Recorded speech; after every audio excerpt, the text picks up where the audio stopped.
ഞാനല്പം മധുരം ഇഷ്ടപ്പെടുന്ന കൂട്ടത്തിലാണ് കേട്ടോ. ഇന്ന് നമ്മൾ ചെയ്തെടുക്കുന്നത് വളരെ ഹെൽത്തി ആയിട്ടുള്ളൊരു മധുരപലഹാരമാണ്. ഇതാണ് കൂവ പായസം, അതല്ലെങ്കിൽ കൂവ വരകിയതെന്നും പറയാറുണ്ട്. സാധാരണ തിരുവാതിര ദിവസങ്ങളിലൊക്കെയാണ് ഇത് തയ്യാറാക്കാറ്.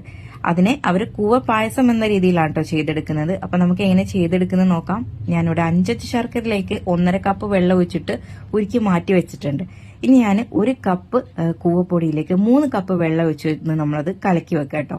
1.5 ടേബിൾ സ്പൂൺ നെയ്യ് ഒഴിച്ച് ഇതിലേക്ക് 1/4 കപ്പോളം തേങ്ങാക്കൊത്തിട്ടിട്ട് നന്നായിട്ട് വറുത്ത് മാറ്റി വെക്കാം. ഇനി നമ്മൾ നേരത്തെ കലക്കി വെച്ചിട്ടുണ്ടായിരുന്ന ആ ഒരു കൂവപ്പൊടി ഉണ്ടല്ലോ, അത് നമ്മൾ ഈ നെയ്യിലേക്ക് തന്നെയാണ് ഒഴിച്ചു കൊടുക്കുന്നത്. ഇനി നമ്മൾ നേരത്തെ ചൂടാറാൻ വെച്ചിട്ടുണ്ടായിരുന്ന ശർക്കര പാനിയും കൂടെ ഇതിലേക്ക് ഒഴിച്ചിട്ട് കുറുക്കിയെടുക്കാം. ഒന്ന് ചൂടാവുന്ന വരെ നമ്മളിത് ഹൈ ഫ്ലെയിമിലിടാം. പിന്നീട് നമ്മൾ ലോ ഫ്ലെയിമിൽ ഇട്ടിട്ട് വേണം കേട്ടോ കുറുക്കിയെടുക്കാനായിട്ട്. ഇത് ഏകദേശം കട്ടിയായി വരുന്ന സമയത്ത് ഞാൻ ഇതിലേക്ക് 1/2 ടീസ്പൂൺ ഏലക്കാപ്പൊടി ചേർത്ത് കൊടുത്തിട്ടുണ്ട്. അതുപോലെ തന്നെ നമ്മൾ നേരത്തെ വറുത്ത് വെച്ചിട്ടുണ്ടായിരുന്ന ആ ഒരു തേങ്ങാക്കൊത്തുണ്ടല്ലോ, അതുകൂടെ നമ്മൾ ഇതിലേക്ക് ചേർത്ത് കൊടുത്തിട്ടുണ്ട് കേട്ടോ. ഇപ്പൊ കണ്ടല്ലോ, തവി ഇങ്ങനെ ചെരിക്കുന്ന സമയത്ത് ഇതുപോലെ വീഴുന്നതാണ് ഇതിന്റെ പരുവട്ടോ. ഇതുവരെ ഇത് തയ്യാറാക്കാത്തവരുണ്ടെങ്കിൽ ഒന്ന് തയ്യാറാക്കി നോക്കട്ടോ. തീർച്ചയായും ഇഷ്ടപ്പെടും. ഇഷ്ടപ്പെട്ടാൽ ഷെയർ ചെയ്യുക. Thanks for watching.